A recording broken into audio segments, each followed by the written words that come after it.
At the beginning, I think you're kind of trying to get used to the situation, and you want to be the best possible that you can be. So you're like, you hear one thing in the night, and you're like, oh, let me go get it, and Mirka, you stay, and then all of a sudden you realize after a few days, I'm a little bit tired on the practice courts, maybe, so maybe I need to slow it down when I play tournaments. So actually by now we have a good system going on. We also have some help, which we need to also for Mirka, especially with two. But honestly, it's been going well. But and Mirka, she's super fast on her feet. I sometimes don't even hear anything when I'm sleeping. She's already long time taking care of the babies. So it was a special year for you because you had the French Open for the first time, the 15 Grand Slam titles, and the fatherhood. What's the highlight? Yeah, it's like 4 Grand Slams, right? And on top of that, I got married too. So it's been a heck of a year. And I guess having the 2 girls is absolute number one. With the babies coming and Federer, the family man transformation, a lot of people were thinking, how is he going to stay motivated to play tennis?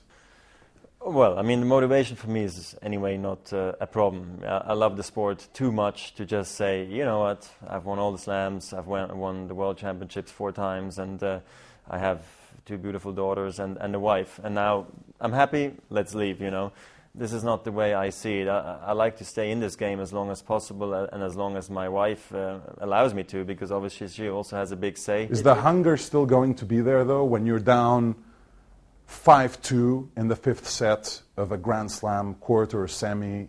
Is the hunger still going to be there? It will definitely be there, otherwise I will not step on court. But you're right that you have to prepare yourself a little bit differently sometimes, because there are times in my life where I'm so content with the preparation, with my life, having family. The next thing you know is that maybe at 5-2 in the third, there is something lacking. So that's why for every match I have to, speak to my coach, speak to my condition trainer, speak to my physio, and say, okay, here we go. What's the plan of attack? CNN recently had a chance to speak with Rafa Nadal out in Asia. He described your rivalry as being a friendly rivalry, and there's no question he has a lot of respect for you, not only as a player, but as a person.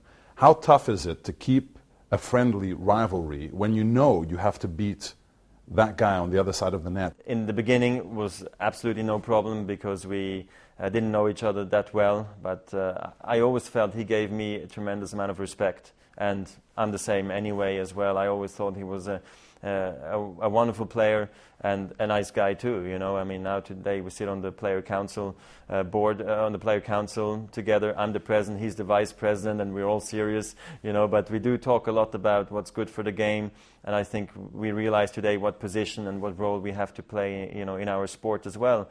And I think we both try to, have the best possible image for children, for fans, to actually also maybe show that there is a different way of having a rivalry, not always, sort of that very aggressive rivalry, but a friendly one too. Once we go out on court, of course we try to beat each other, but I think we walk off the court and we're friends. So. But you never had a moment when you lost those French Open finals to think, man, I can't stand this guy. Well, I think because I was dominating so much in the beginning, that I always said, I don't need a rival, because I'm happy the way it is now, with me dominating. But I think the rivalry has definitely lifted my game up. It's lifted maybe even the whole sport up, to see sort of me facing off against Rafa. I think people really got a kick out of that. And I started to then understand and respect the rivalry even more so. And this is, I think, when I started to embrace it, and I said, you know what, without Rafa, maybe I wouldn't be this big. Without me, he wouldn't be this big. How much attention do you pay to the records and the statistics and go through and say, yep, I've done that, haven't done that yet, but there's not many that you can say that you haven't done. How do you look at your legacy while you're still playing? Well, look, it's a lot of fun reading about stuff I have achieved and hearing all the praises from legends and experts and stuff like that. Then when I don't play so well, I don't read much, So I try only to read the positive parts, because I don't want to be influenced or, really in a negative way. But it's been an amazing last few years playing for the record books, playing against the new generation like Rafa and Djokovic and Murray and so forth and Del Potro. And, being healthy and being part of I think I've been in 22 straight semifinals now, Grand Slam at least, or 17 of the last 18 Grand Slam finals. So you know the numbers. I know the numbers, and those I'm very sort of proud of, because always being there at the end of a tournament in the biggest events we have is something, it's the best, you know, because more fans can get to see me, I can play more in front of them. So this is something that gives me the kick and keeps me motivated for many more years to come, really. Andre Agassi was one of the greatest ever. Yeah. The revelations made in his autobiography recently surprised a lot of people, disappointed a lot of people.